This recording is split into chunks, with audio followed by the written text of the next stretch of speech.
Em nome de Jesus, vamos agradecer por mais um dia aqui, por mais uma aula, por mais um estudo. Neste momento, Pai, nos colocamos aqui diante de Ti, diante da Tua presença, Senhor, mais um dia para Te agradecer, ó Pai, porque o Senhor nos permite estarmos reunidos em Teu nome. Mais um dia, Pai, o Senhor nos permite ouvir e compartilhar da Tua palavra, Senhor. Nos permite também estarmos em comunhão aqui, Senhor, com os irmãos. Em nome de Jesus, Pai, eu Te peço pela vida de cada um aqui.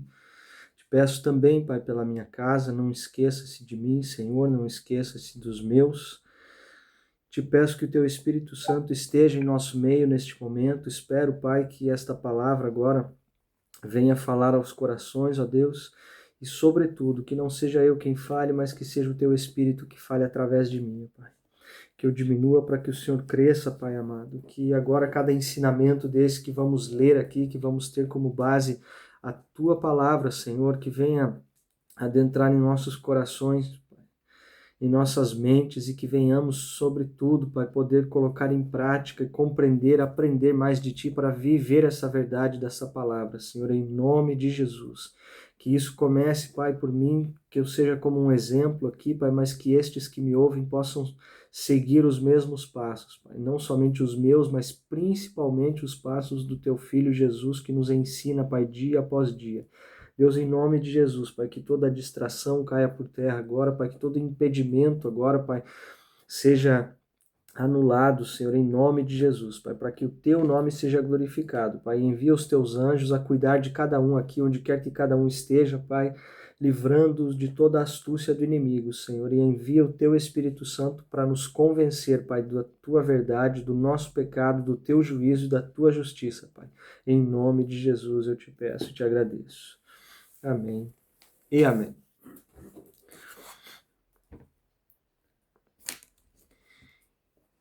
Então vamos lá, dar continuidade. Muito bem-vindos a todos esses que estão aqui conosco, Deleia, Ângela, Magda. Vamos então continuar aqui os nossos estudos a partir de Atos, né, que finalizamos na segunda-feira passada. Como eu estou tentando fazer uma cronologia dos fatos aqui, estudamos ali os 4 primeiros evangelhos, aqui caímos no livro de Atos e graças a Deus finalizamos. Espero que tenha sido edificante, espero que a palavra tenha falado com todos e que a gente possa não se esquecer a partir destas aulas, é claro, mas também relembrar a cada tempo e a cada livro que a gente vai entrando, a cada ensino que a gente vai entrando, que a gente possa voltar um pouquinho, né? No livro que estudamos antes para fazer esse comparativo, porque assim, Paulo, não se surpreendam, né? Eu vou falar muito a respeito dele aqui, porque não por acaso foi alguém que escreveu a maior parte dos livros aí, das cartas do Novo Testamento, então vai ser uma boa base para que a gente possa falar nas próximas aulas também, não tirando a importância, é claro, de Cristo e do Espírito Santo, porque Paulo ele vai falar, vai escrever a maioria das cartas, vai ensinar a maior parte das igrejas, mas como a gente vai ver lá em 1 Coríntios, no capítulo 11, ele vai dizer assim, sejam meus imitadores assim como eu sou de Cristo. Então, como a gente viu em todo o livro de Atos, né, a metade dele, pelo menos, é o que Paulo falava, a sua trajetória, como ele ensinava, e Cristo sempre foi a sua base, sempre foi a sua prioridade, ele nunca falou dele mesmo, ele nunca falou de si próprio, do seu conhecimento, e tudo era sempre as suas experiências com Cristo e evidenciando o Evangelho. Então aqui, continuando esta linha, continuando o trabalho, né, de Paulo, depois do capítulo 28 de Atos, onde ele chega, propriamente dito, em Roma, ele vai passar ali 2 anos na casa ali onde ele estava instalado, onde ele morava, onde ele ensinava, e uma das primeiras cartas aqui, não por acaso vem na continuidade do livro de Atos, vai ser a carta aos Romanos, né? Claro que aqui o tempo já se passou, um pouco também do evangelho já se difundiu, já foram sendo instaurados ali povos e comunidades que já tinham ouvido falar do Senhor, já tinham ouvido falar da palavra de Deus, não somente através de Paulo, mas através de outros.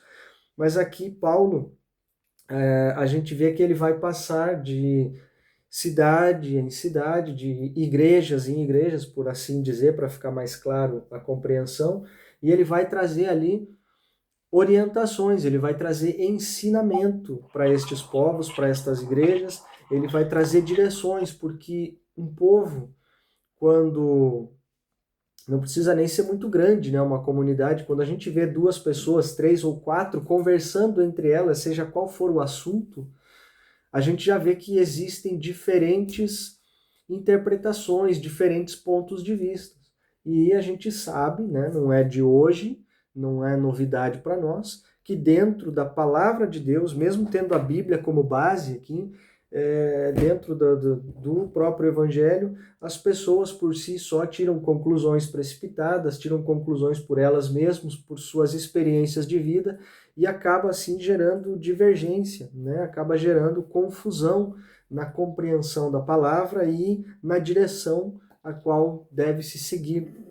Então, um dos papéis aqui de Paulo, além deste grande evangelista, mas o principal papel, vamos assim dizer, que era o seu apostolado, que era ir à frente destas igrejas e dar a direção para elas, né?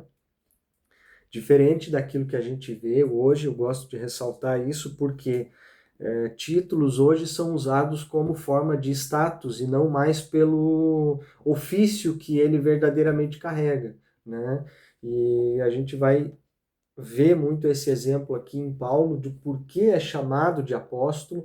Ele vai ser dito aqui mesmo, ele vai nos esclarecer isso, como ele foi chamado a este ministério apostólico, né? Então, tendo ele como base, como eu acabei de dizer, que ele repete essas palavras escrevendo aos Coríntios lá, que é para sermos seus imitadores, tendo-o como base, como exemplo, a gente vai entender um pouquinho de como a gente entende o nosso chamado, o nosso ministério, como a gente pode se identificar dentro do ministério, sem que haja a necessidade de que outras pessoas venham sobre nós dizer, você foi chamado para isso, para aquilo ou para aquele outro. Porque antes de as pessoas nos dizerem isso, o Senhor já nos comissionou para algo, o Senhor já nos presenteou com certos dons para a edificação do seu corpo. Tá bem? Dito isso, dado este início, a gente vai dar continuidade aqui hoje, iniciando o livro de Romanos.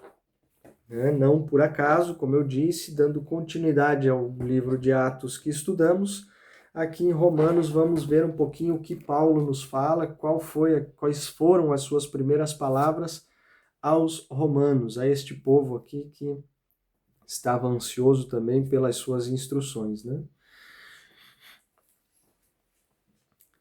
Capítulo 1 de Romanos vai iniciar mais ou menos desta forma. Paulo, servo de Cristo Jesus, já faço um parêntese aqui, porque a palavra servo, talvez em algumas traduções, não sei nas Bíblias de vocês, mas em algumas traduções ele chama aqui essa tradução também para escravo, tá? A palavra servo muitas vezes é utilizado também para escravo. Então podemos entender que Paulo, escravo de Cristo Jesus, né? Parece meio forte, meio contraditório a gente dizer isso, uma vez que entendemos que quando estamos em Jesus somos livres, né? Mas de certa forma somos seus servos, nós somos livres das coisas do mundo, somos livres de tudo aquilo que pode nos aprisionar a este mundo, mas temos uma servidão para com Cristo Jesus, né? Então, aqui a gente vai entender um pouquinho mais esse contexto à medida que Paulo fala, depois à medida com que ele nos ensina, a gente vai compreender melhor isso. Então, não estejam surpresos pelas palavras que vamos usar e tudo, porque isto é o Evangelho puro e claro da maneira com que eu sempre gosto de trazer aqui. É leitura da palavra, não é a minha interpretação. Amém? Paulo, servo de Cristo Jesus, chamado para ser apóstolo, separado para o evangelho de Deus. Então Paulo ele foi chamado para isto, ele não simplesmente caiu de paraquedas num lugar ali, falava bonito e alguém disse para ele que ele seria um apóstolo de Deus. Não foi isso. E vale ressaltar também que aqui da metade do livro de Atos para cá, depois que Paulo teve um encontro com Jesus, houve um caminho a ser percorrido. Ele tinha as suas convicções, ele tinha os seus pensamentos, as suas verdades, até que encontrou Jesus. Lá em Atos capítulo 9, mais ou menos, ali a gente vai ver a sua conversão, a gente leu sobre tudo isso. Então, do capítulo 9 de Atos até o capítulo 28, a gente pode já fazer uma conta aí bem rápida, né? De quanto tempo ele passou numa cidade, em outra, quanto tempo ele passou pregando, quanta perseguição ele sofreu, quanto ataque ele sofreu. E depois de todo esse tempo passado, a gente viu aqui no finalzinho, né? No verso 30 do capítulo 28 de Atos, que Paulo ficou ensinando naquela casa onde ele estava instalado por 2 anos. Então notem que houve um caminho, houve um percurso, toda uma história para Paulo chegar aqui agora e estar falando com autoridade aos romanos, dizendo ele aqui que foi chamado para ser apóstolo. Então não é uma coisa que acontece assim da noite para o dia, né? Jesus ele é poderoso para nos transformar, sim, da noite para o dia, mas para que a gente chegue a um determinado não gosto muito da palavra, mas para que a gente chegue a um determinado nível até de ensino, de discipulado, de acompanhamento e depois até de instrução para alguém, não é da noite para o dia, né? Eu mesmo vos falo aqui com todo o amor, humildade do mundo, que eu sei nem 10% daquilo que eu deveria saber para estar aqui trazendo uma aula para vocês, mas toda esta caminhada já tem mais de 10 anos. Então eu não comecei ontem ou ano passado aqui na sala de casa me divertir a pegar a Bíblia e fazer videozinho, né? Existe uma caminhada para a gente chegar até aqui, existe pedras no caminho, existem montanhas que a gente tem que subir, existem águas que a gente deve mergulhar, existem medos que a gente deve passar, para que a gente possa chegar onde chega aqui, sabendo que é o Senhor quem nos sustenta até aqui. Então, Paulo não caiu de paraquedas ali escrevendo aos romanos. Tá? Vamos lá continuar. Chamado para ser apóstolo, separado para o Evangelho de Deus, o qual foi prometido por ele de antemão por meio dos seus profetas nas Escrituras Sagradas, acerca do seu filho, que, como homem, era descendente de Davi e que, mediante o Espírito de Santidade, foi declarado Filho de Deus com poder pela sua ressurreição dentre os mortos, Jesus Cristo, o nosso Senhor. Então aqui ele usa esses 3 versos aqui para descrever tudo isso, falando do quê? Falando do Evangelho de Deus. Né? O Evangelho de Deus. Verso 2, o qual foi prometido por ele de antemão. Então daqui fala do evangelho que foi prometido desde lá de trás. Aqui Paulo reforça ainda a ideia, né? Que os profetas e as escrituras sagradas prometeram já este evangelho e Jesus Cristo desde o Antigo Testamento. Então aqui Paulo vem reforçando essa ideia de novo. A gente não desvincula uma coisa da outra. Verso 5, por meio dele e por causa do seu nome recebemos graça e apostolado para chamar dentre todas as nações um povo para a obediência que vem pela fé. E vocês também estão entre os chamados para pertencerem a Jesus Cristo. Então isso aqui é o cabeçalho da carta, isso aqui é a apresentação da carta de Paulo aos romanos, dizendo que os romanos, ali aquele povo, aquela cidade, também era chamado para pertencer ao corpo de Jesus Cristo. Né? E por meio também de Jesus Cristo, como a gente leu aqui no verso 5, eu não quero que nada passe despercebido aqui, né? Por meio de Jesus Cristo, pela causa do seu nome, recebemos a graça e o apostolado. Isso daqui Paulo está se anunciando para os romanos de por onde ele tem tal autoridade para falar com esse povo. É somente através de Jesus Cristo. Então Paulo não se apresenta aqui para os romanos dizendo, olha, eu tenho tantos anos de ministério, eu ando com fulano de tal, eu tenho isso, eu sou aquilo, eu faço assim, eu faço assado. Não, em momento nenhum. Ele sempre frisa ali que isto que lhe foi dado, esta graça e o apostolado, vem por meio de Jesus Cristo, para chamar dentre todas as nações um povo para o quê? Ele chama para quê esse povo? Ele vai já dizer aqui aos romanos o motivo da sua vinda. Chamar dentre todas as nações um povo para a obediência. Ele não está chamando ninguém para nenhum motivo mirabolante, específico aqui, que não seja somente para obediência. Por quê? O Senhor já deu a sua palavra, o Senhor já deu a direção. E a gente não tem nada além disso a fazer do que obedecer a sua palavra. É simples. Eu não preciso vir aqui contar histórias e dizer que a gente precisa fazer isso, aquilo, aquele outro, dessa forma, daquele outro. A gente só precisa entender, conhecer e obedecer. É simples. Ponto. Jesus é simples. A gente não precisa complicar para ter crédito. Certo? Mas ele chama, dentre todas as nações, esses povos, a obediência que vem por onde? Verso 5 que a gente acabou de ler. Obediência que vem pela fé. Eu não tenho como obedecer, e isso eu trago para o exemplo humano, para o exemplo prático, eu não tenho como obedecer aquele a quem eu não acredito, aquele a quem eu não deposito tal confiança. Não sei se vocês vão concordar comigo, mas num lar um pouco disfuncional, assim, onde o pai não faz o seu papel de pai, a mãe não faz o seu papel de mãe, eles têm um pouco mais de dificuldade de colocar os seus filhos no caminho que deve ser. Eles têm um pouco de falta de autoridade perante os seus filhos. Por quê? Não é muito difícil, não precisa ser inteligente nem psicólogo para saber disso. Porque se um lar ele é disfuncional, o pai não exerce o papel de pai, de autoridade, não está no lugar que ele deveria estar, os papéis estão invertidos. Quem manda na casa é a mãe, o pai não faz muita coisa, ou vice-versa, a mãe não cumpre o papel que deveria cumprir e tudo. Como vocês acham que isso vai refletir nos filhos? O filho vai olhar e não vai dar crédito àquilo, porque ele não acredita num pai como um pai, numa mãe como uma mãe, ele vê que tudo está bagunçado, então por que que eu vou obedecer, por que que eu vou seguir as direções que eles estão dando se os dois estão perdidos entre eles?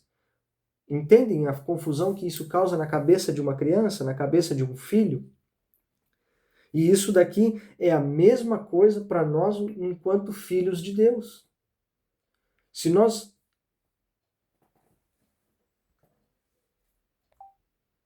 Desculpa, caiu aqui. Se nós não nos entendemos como filhos de Deus, se nós não entendemos essa autoridade de Deus sobre nós como Pai, logo não acreditamos nele, logo aquilo que lemos talvez está distante da nossa vida e não temos essa confiança em Deus, não temos, por assim dizer, podemos comparar aqui confiança e fé. Se não temos esta fé em Deus, logo não acreditamos, então não obedecemos. Mas para ficar bonito no vídeo, para ficar legal na história, no final das contas a gente diz que acredita em Deus, que é filho de Deus, que a nossa fé está nele, mas na prática não é verdade. Porque existe um monte de coisa por trás disso que não te permite ter esta fé. Entende? Então, ou conhecemos a Deus, nos relacionamos, entendemos Ele como um Pai bem posicionado, diferente daquilo que talvez tivemos nós na nossa infância, na nossa adolescência. Então não podemos refletir esta imagem, entende? Senão não teremos Deus na posição onde Ele deve ocupar, que é de Pai. Logo, se não vemos isso, não confiamos. Se não confiamos, não temos fé e não temos como obedecer aquilo que confiamos, a que não confiamos. Tá fazendo sentido para alguém? Dá para ser claro nesses versos aqui? Né? Então, Paulo vem corrigir aqui, vem trazer a direção, vem trazer o ensino aos romanos, pela graça do Senhor Jesus Cristo, pela posição que foi confiada a ele como apóstolo, mas trazer o ensino e chamar a obediência pela fé daqueles que creem no Senhor Jesus. Diferente disso, a gente não tem muito mais o que fazer. Nem Paulo teria o que fazer. Por quê? Porque o convencimento não vem por nós, não vem pela força, não vem pelo nosso intelecto. Se não houver a fé, a palavra já vai nos dizer isso, e nós vamos ler daqui algumas aulas, que sem fé é impossível agradar a Deus. Logo, sem fé, a gente não obedece, se não obedece, a gente não agrada. Não é assim? Se um filho não obedece aquilo que o pai pede ou aquilo que o pai manda para fazer, o pai vai ficar contente? Ah, olha que legal, meu filho está me desobedecendo. Eu acho que não é por aí. Com Deus não é diferente.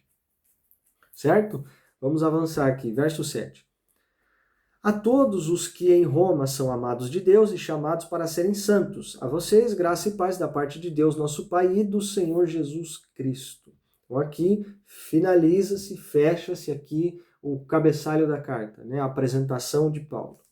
Verso 8. Antes de tudo, sou grato a meu Deus mediante Jesus Cristo por todos vocês, porque em todo o mundo está sendo anunciada a fé que vocês têm. Deus, a quem eu sirvo de todo o coração, pregando o evangelho do seu Filho, é minha testemunha de como eu sempre me lembro de vocês em minhas orações e peço que agora, finalmente, pela vontade de Deus, seja-me aberto o caminho para que eu possa visitá-los. Então esta é uma breve carta de Paulo àquele povo, mas na ânsia ainda que ele tinha de poder estar ali pessoalmente e ensiná-los. Porque nada melhor do que termos comunhão uns para com os outros, sobretudo, como eu sempre digo, que eu gosto de mesa, de poder conversar, de poder olhar, de poder me relacionar em volta da mesa, porque a comunicação fica muito mais clara. Aqui vocês têm um exemplo do porquê eu não gosto da tecnologia, né? Já porque a gente está longe, e agora, 2 minutos atrás, eu estava falando e a conexão caiu. E a gente nunca está preparado para esse tipo de reação ou esse tipo de imprevisto. Em volta da mesa, a conexão não cai. Em volta da mesa, mesmo aquilo que não é dito pode ser percebido. E a tecnologia não nos permite muito isso. Eu sou grato por poder alcançar vocês que estão longe, falar para vocês que estão não em volta da minha mesa, mas com certeza eu compartilho do mesmo sentimento de Paulo aqui, que assim que possível eu gostaria de estar com cada um em cada ambiente para poder compartilhar da mesa, onde a comunicação é muito mais sólida, muito mais eficaz e a gente não se distrai por nada. Vamos lá, continuando. Verso 11. Anseio vê-los a fim de compartilhar com vocês algum dom espiritual para fortalecê-los. Isto é, para que eu e vocês sejamos mutuamente encorajados pela fé. Porque aquele que vos fala aqui desta parte do vídeo está longe de ser um super-herói. Está longe de ter o conhecimento e a verdade absoluta. Então, às vezes, este contato na mesa é muito mais válido porque a gente também recebe palavras, direções, correções. Isso vale para todos, assim como Paulo gostaria de estar com os romanos para encorajá-los, fortalecê-los e ali serem todos, como ele diz aqui, mutuamente encorajados, assim também desejo eu, porque não somente de falar, mas eu também preciso ouvir, porque eu também preciso aprender, crescer e ser encorajado e fortalecido. Amém? Verso 13. Quero que vocês saibam, irmãos, que muitas vezes planejei visitá-los, mas fui impedido até agora. Meu propósito é colher algum fruto entre vocês, assim como tenho colhido entre os demais gentios. Sou devedor tanto a gregos como a bárbaros, tanto a sábios como a ignorantes. Por isso estou disposto a pregar o evangelho também a vocês que estão em Roma. Eu não me envergonho do evangelho porque é o poder de Deus para a salvação de todo aquele que crê. primeiro do judeu, depois do grego, porque no Evangelho é revelada a justiça de Deus, uma justiça que do princípio ao fim é pela fé. Como está escrito, o justo viverá pela fé. Aqui eu quero só fazer um parênteses nessa última frase,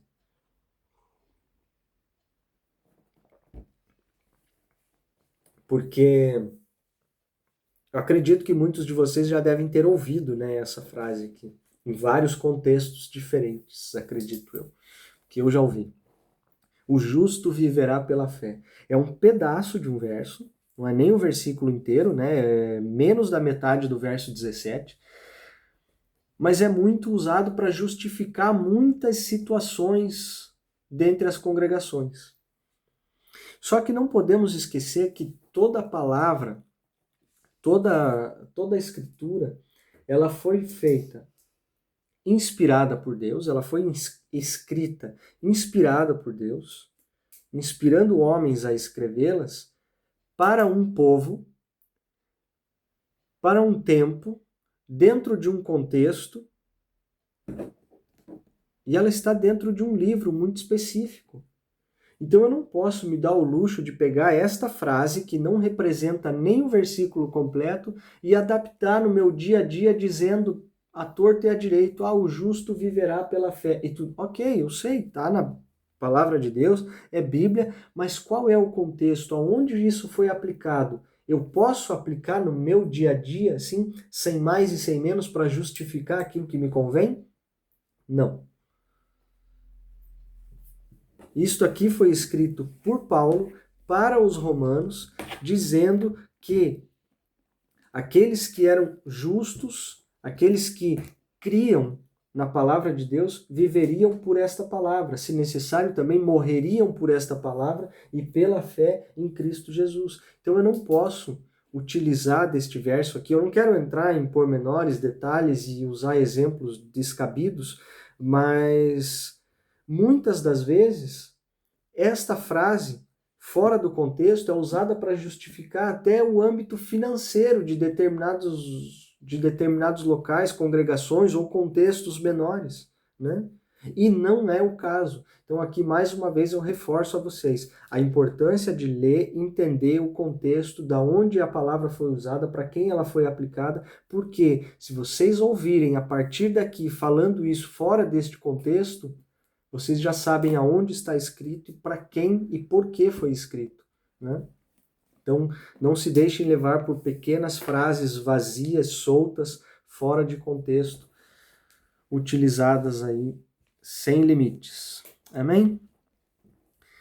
E vamos lá. O que mais Paulo ensina aos romanos a partir do verso 18? Aqui já é a carta propriamente um pedaço da carta propriamente dito aqui, que vai revelar a esse povo, como já diz aqui o subtítulo, não quero falar mais do que devo antes da leitura, mas o subtítulo já diz bem a respeito do que o texto vai nos apresentar. A ira de Deus contra a humanidade, né? Então Paulo, ele se apresenta, ele mostra para que ele veio e tudo, e depois ele já começa dizendo a respeito daquilo que Deus se desagrada, do porquê ele se ira e revelando esta ira aqui contra a humanidade. Para que isso? É só para puxar a orelha dos romanos? É só já para sair batendo em todo mundo ali e acusando? Não. É para que eles tenham como base isso, para que eles tenham como ensinamento isso, porque apresentando a eles este ensinamento, eles têm a convicção do que não fazer. Às vezes a gente ouve, né, pregações, ouve pessoas falando a respeito de Deus e tudo, e são grandes exemplos. Às vezes o que a gente ouve mesmo na internet, as pessoas por aí afora, em congregações e tudo, até os mais famosos, são grandes exemplos para nós. Jesus é um grande exemplo do que fazer, e muitos por aí afora são grandes exemplos do que não fazer. A gente não é impedido de ouvir, de ler a respeito de pessoas e tudo, Mas temos que ter o discernimento. Opa, isto é um bom exemplo para que eu faça? Opa, esse tipo de exemplo aqui eu não devo reproduzir de forma alguma, porque isso é vergonhoso. Então cabe a nós discernir estes fatos. Sem mais delongas, verso 18, vamos continuar aqui a respeito da ira de Deus contra a humanidade. O que Paulo vai ensinar para os romanos a respeito da ira? Portanto, a ira de Deus é revelada dos céus contra toda impiedade e justiça dos homens que suprimem a verdade pela injustiça. Pois o que de Deus se pode conhecer é manifesto entre eles, porque Deus lhe manifestou. Pois desde a criação do mundo, os atributos invisíveis de Deus, seu eterno poder e a sua natureza divina, têm sido vistos claramente, sendo compreendidos por meio das coisas criadas, da forma que tais homens são indesculpáveis. Porque, tendo conhecido a Deus, não o glorificaram como Deus, nem lhe renderam graças, mas os seus pensamentos tornaram-se fúteis e o coração insensato deles obscureceu-se. Dizendo-se sábios, tornaram-se loucos e trocaram a glória do Deus imortal por imagens feitas segundo a semelhança do homem mortal, bem como de pássaros, quadrúpedes e répteis. Não sei se ficou bem claro para todo mundo, mas aqui eu acho que dispensa explicações, né? Deus revela a sua ira para aqueles homens que suprimem a verdade pela injustiça. Traduzindo em miúdos aqui, como diria no bom português, aquele que esquece-se da palavra de Deus, temos que tratá-la como verdade, né? Isso somos todos de acordo. Então, passando-se do ponto que tiramos a palavra de Deus de cena e colocamos as nossas convicções, os nossos prazeres, ou tratamos os outros com parcialidade por aquilo que nos convém, estamos suprimindo a verdade ou suprimindo a palavra de Deus pela injustiça. Porque aquilo que fazemos por nós mesmos é injusto para com os outros, né? Já porque foge à vontade de Deus, porque foge àquilo que o Senhor nos orientou, então se torna injustiça. E aí acaba sendo revelada a ira de Deus contra esses, né?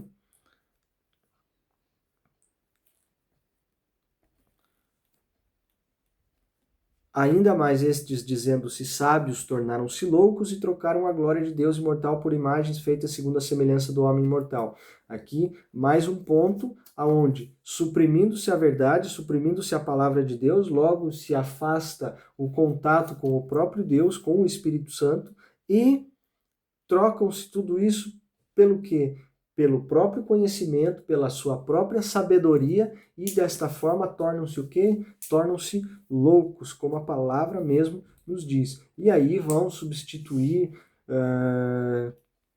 o que deveria ser somente Deus a ser adorado por imagens, por tudo o que faz-se aqui a semelhança do homem mortal e imortal. Amém? Por causa disso, aqui no verso 24, a gente vai ver a consequência disso, vai ver o que Deus entregou a estes, né? Por isso, Deus os entregou à impureza sexual, segundo os desejos pecaminosos do seu coração, para a degradação do seu corpo entre si. Então aqui, como a verdade foi suprimida, como a injustiça tomou o lugar, a idolatria tomou o lugar, então não resta mais nada do que se entrega de vez a tudo isso que não presta, e aí Deus permite com que isso aconteça. Por quê? Porque o coração do homem já tomou a direção, já tomou a frente, ele já está fazendo aquilo que quer. E o coração do homem, ele é impuro, né?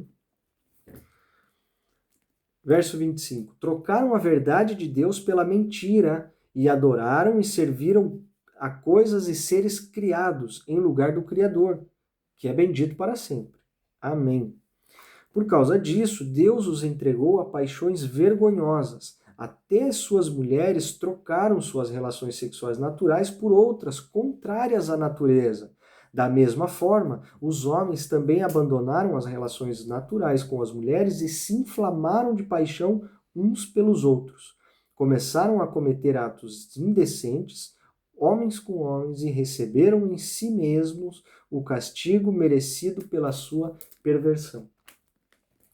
Então aqui já é algo muito claro, né? Não é em meias palavras, não sou eu que estou dizendo, é a palavra de Deus que a gente está lendo. Se alguém tem dúvida e chegou agora no vídeo, Romanos, capítulo 1, verso 26, está falando a respeito disso, né? Então, eu sei que para muitos podem depois haver interpretações, isso e aquilo, então, mas são práticas abomináveis ao Senhor, né? Abomináveis perante a palavra de Deus, e não há nada que possa justificar o contrário, tá? Verso 28. Além do mais, visto que desprezaram o conhecimento de Deus, ele os entregou a uma disposição mental reprovável para praticarem o que não deviam. Tornaram-se cheios de toda sorte de injustiça, maldade, ganância e depravação. Estão cheios de inveja, homicídio, rivalidades, engano e malícia. São bisbilhoteiros, caluniadores, inimigos de Deus, insolentes, arrogantes e presunçosos. Inventam maneiras de praticar o mal, desobedecem a seus pais, são insensatos, desleais, sem amor pela família, implacáveis. Embora conheçam o justo decreto de Deus de que as pessoas que praticam tais coisas merecem a morte, não somente continuam a praticá-las, mas também aprovam aqueles que as praticam. Então, pesado, né?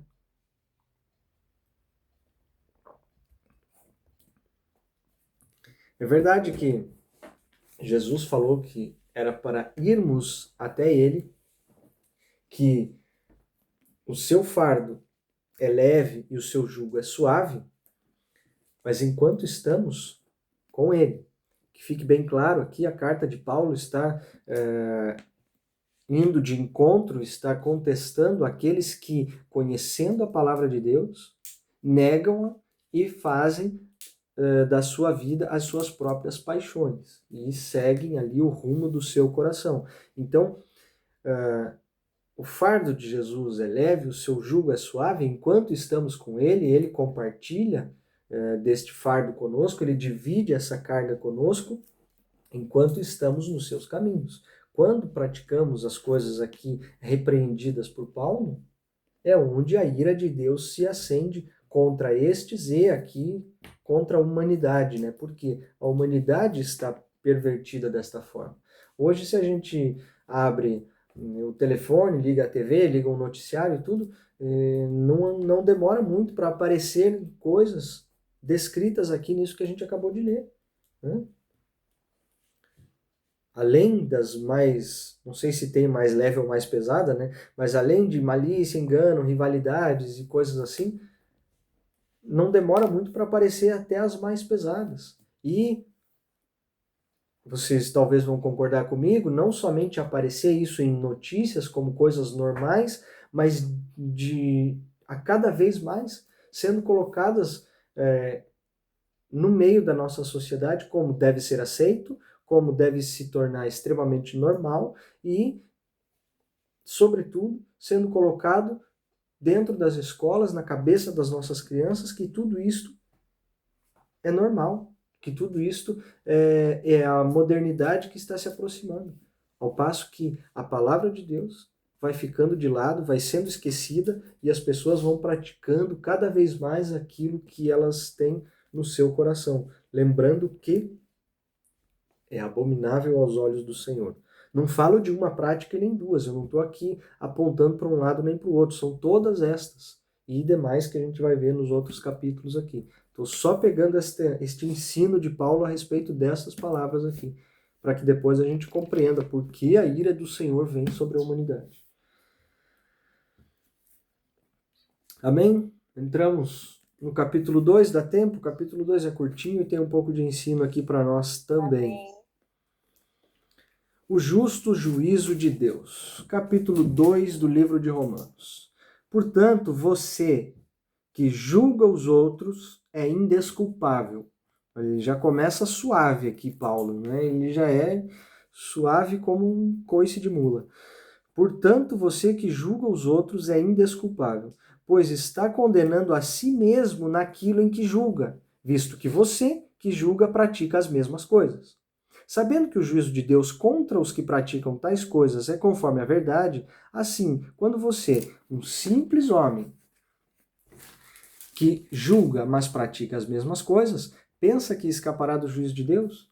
Ou será que você despreza as riquezas da sua bondade, tolerância e paciência, não reconhecendo que a bondade de Deus o leva ao arrependimento? Contudo, por causa da sua teimosia e do seu coração obstinado, você está acumulando ira contra si mesmo para o dia da ira de Deus.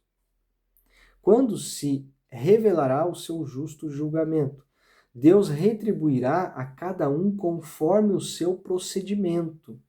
Ele dará vida eterna aos que, persistindo em fazer o bem, buscam glória, honra e imortalidade. Mas haverá ira e indignação para os que são egoístas, que rejeitam a verdade e seguem a injustiça. Haverá tribulação e angústia para todo ser humano que pratica o mal, primeiro para o judeu, depois para o grego. Mas glória, honra e paz para todo o que pratica o bem, primeiro para os judeus, depois para o grego, pois em Deus não há parcialidade. Então aqui lembrando que é uma carta de Paulo aos romanos falando a respeito da conduta deles naquele tempo e naquela época, para aquele povo que estava se reunindo ali enquanto igreja. Mas eu te pergunto, isso aqui só aconteceu lá em Roma? Isso aqui só aconteceu na época de Paulo? Ou será que isso acontece hoje também? Ou será que a gente vê isso aqui que a gente está lendo? Será que a gente pode olhar para o lado e ver isso no nosso dia a dia? Será? Não sei vocês, mas eu vejo muito. Não sei se eu estou procurando muita coisa, mas eu tenho visto muito disso.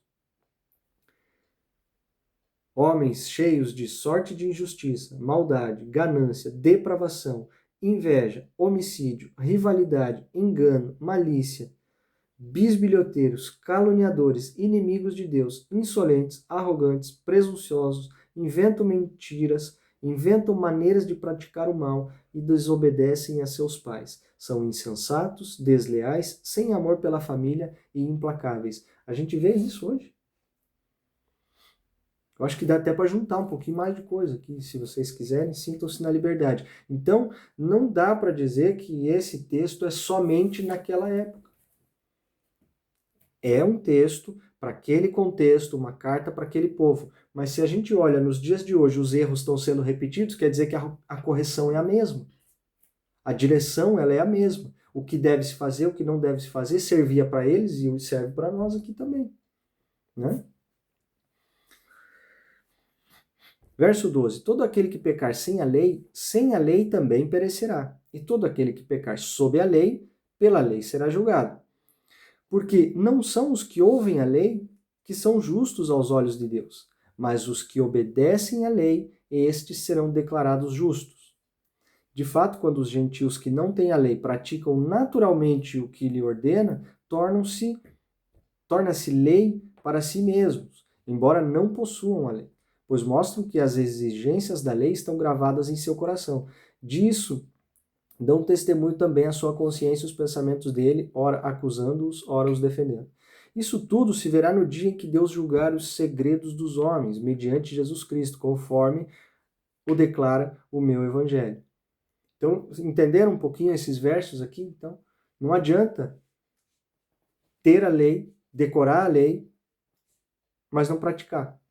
Não adianta a gente sentar aqui toda segunda-feira durante uma hora e falar, nossa, que maravilha, que legal, que bacana, que texto que eu nunca tinha visto por esse lado, nunca tinha lido desse jeito e tudo. Ok, legal. Até aqui, se você não tinha lido, o tempo que a gente não conhece aquilo, Deus ele não leva em conta, mas a partir daqui a gente conhece. Então, se a gente não aplica a partir daqui, opa, não adianta nada eu ter lido e ter entendido e não pratiquei. Aí isso vai virar pena contra você. Vai virar condenação contra você. É mais ou menos isso que está falando aqui a palavra, né? Então, não adianta eu conhecer, eu ler e não praticar. Não adianta alguém falar alguma coisa para mim, eu dizer, ah, sim, entendi, beleza, eu vou fazer. Eu viro as costas e não faço. Isso também não resolve de nada, né? É só condenação para mim mesmo. É isso que o texto está nos dizendo aqui. né? Verso 17 vai explicar um pouquinho melhor esta parte aqui também, tá? Ora, você leva o nome de judeu, apoia-se na lei e orgulha-se de Deus. Você conhece a vontade de Deus e aprova o que é superior porque é instruído pela lei. Você está convencido de que é guia de cegos, luz para os que estão em trevas, instrutor de insensatos, mestre de crianças, porque tem na lei a expressão do conhecimento e da verdade. Então, você que ensina os outros, não ensina a si mesmo? Você que prega contra o furto, furta? Você que diz que não se deve adulterar, adultera? Você que detesta ídolos, rouba-lhes os templos? Você que se orgulha da lei, desonra a Deus desobedecendo a lei? Pois como está escrito, o nome de Deus é blasfemado entre os gentios por causa de vocês. Claro também essa parte aqui do contexto, né? Então quer dizer, você está ouvindo, você está dizendo que não é para fazer, mas você está fazendo. Espera aí, que incoerência é essa, né? Aí eu vou um pouquinho mais longe aqui. Se a gente pegar só o verso 24, ó, pois como está escrito, o nome de Deus é blasfemado entre os gentios por causa de vocês. Vou puxar o exemplo agora para os nossos dias de hoje. 15 anos atrás, 20 anos atrás, aí quem é já da caminhada cristã, se a gente falasse há 15, 20 anos atrás que você era um cristão, ou que você era um pastor, ou que você frequentava uma igreja, era motivo do quê? Era motivo de crédito, né? Você, como um cristão, como alguém que frequentava uma determinada congregação, você tinha um certo crédito, vamos assim dizer. Você era visto como alguém correto, você era visto como alguém confiável, né? Isso 15 anos, 20 anos atrás, até um pouquinho mais longe. Desse tempo para cá, até os tempos atuais, quando a gente fala que é cristão, quando a gente fala de igreja, quando a gente fala em nome de Deus, a gente já virou quase, com o perdão da expressão, meus irmãos, mas a gente já virou quase motivo de piada. Quando a gente fala, então, em algum título, por exemplo, pastor, as pessoas já olham para nós e têm números na cabeça. Ah, pastor é rico, é corrupto, é ladrão, é isso. E aí, dessa forma, a gente quer pregar a palavra de Deus. Hein? Por causa dos próprios crentes, eu volto aqui para o exemplo, eu não estou fugindo, tá? Não estou falando outra coisa que está desconexo com o texto. Ó, verso 24, pois como está escrito, o nome de Deus é blasfemado entre os gentios por causa de vocês. Por causa de quem? Por causa dos judeus que guardavam somente a lei e não a praticavam. E hoje faz-se a mesma coisa. A gente fala em nome de Deus no domingo no culto, a gente anda com a Bíblia embaixo do braço para fazer de conta que é cristão, mas a nossa vida, o nosso testemunho, aquilo que as pessoas veem em nós, envergonha o nome de Deus. Então, quando as pessoas que não conhecem a Deus olham para nós e falam, se é para ser crente igual esse fulano aqui, eu quero mais a distância de Deus. É isso aqui que o texto está nos dizendo. Porque somos rápidos em apontar, estamos prontos a criticar, dizendo que aquilo é pecado, isso é pecado, aquele outro é pecado. Mas aí a gente fecha a nossa Bíblia, a gente senta em cima dos nossos erros, dos nossos pecados, critica os outros e sai na rua fazendo pior ainda. É isso aqui que Paulo está advertindo aos romanos. E eu trago nosso exemplo para hoje, porque meu intuito é ler a palavra de Deus, conhecer, expor aqui a verdade de Deus, mas não deixar de fazer esse paralelo com a nossa realidade, né? Porque se Paulo corrigiu os romanos lá, a gente tem que seguir isso aqui como correção para nós nos dias de hoje. Se o erro está acontecendo igual, parte-se do princípio que a correção também é igual, né? Então, que o nome de Deus não seja blasfemado entre os não cristãos por causa de nós que agimos mal. Vamos então começar a corrigir as nossas ações, porque ouvi uma frase uma vez de um pregador que me inspira muito até hoje e vou reproduzi-la. Sempre reproduzo e não vou cansar de reproduzi-la porque me faz muito sentido. Que nós somos a Bíblia que o mundo lá fora lê. Porque se a gente não transmitir pelas nossas atitudes o que está aqui dentro, aquilo que a gente fala é vazio. Aquilo que a gente fala é só para poder encher linguiça e tentar convencer alguém pelo nosso discurso bonito.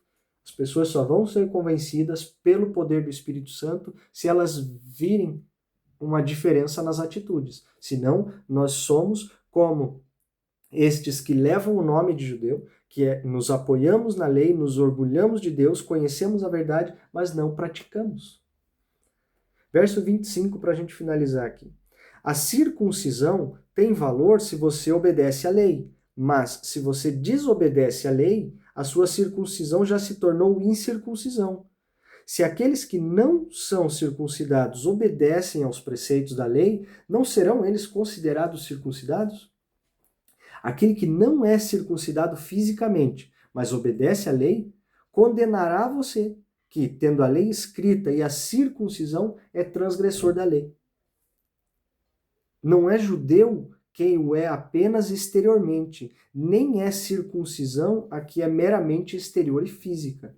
Não, judeu é quem é interiormente e circuncisão é operada no coração, pelo Espírito e não pela lei escrita. Para estes, o louvor não provém dos homens, mas provém de Deus. Então aqui parece, né, que eu estou tentando trazer a leitura e chamar todo mundo de judeu e a gente deve se converter todos ao judaísmo e andar como eles. Não. Aqui é um paralelo que Paulo está fazendo com a lei para com os judeus, porque era isso que eles tinham conhecimento na época. Era esta a analogia que Paulo poderia fazer na época para ser compreendido, né? Porque existia uma distinção ali muito clara entre os judeus, conhecedores da lei, praticantes da lei, e os gentios que não conheciam nada, não estavam nem aí com nada e não eram obrigados a praticar essa lei, não eram obrigados pela lei a serem circuncidados no 8º dia de vida, então existia essa distinção entre esses dois povos. Por isso o exemplo de Paulo desta forma, escrito deste jeito. Então eu trago aqui para nós hoje o verso 28, né? Não é judeu quem é apenas exteriormente. Eu posso trazer para o nosso exemplo do dia de hoje aqui, não é cristão, não é crente, ou o termo que vocês quiserem empregar aí para aqueles que creem no Senhor Jesus como Senhor e Salvador, não é este apenas exteriormente. Eu não posso ser um cristão de domingo no banco da igreja com a Bíblia embaixo do braço, cantando louvor, dizendo amém, aleluia, glória a Deus, e na segunda-feira eu vou para o bar mais próximo. Eu vou falar do meu companheiro de trabalho, eu vou criticar tudo, todos, a todo mundo o tempo todo. Eu vou ser um grosso, um estúpido, isso e aquilo, ao passo que domingo na igreja é oi, irmão, bom dia, glória a Deus, aleluia, amém, é só sorriso. A gente não pode ser cristão só por fora, tem que ser por dentro também. É isso aqui que Paulo está nos falando desta maneira, né? A circuncisão ao qual ele se refere era uma marca dos judeus ao 8º dia de vida, para que fosse cumprida toda a lei, os meninos deveriam ser circuncidados. Vindo Jesus, então, não havia mais esta obrigação para com a lei, mas Paulo explica muito bem e claramente isso aqui, que a circuncisão ela não é mais física, como deveria ser feito aos meninos no 8º dia de vida. Essa circuncisão é no coração.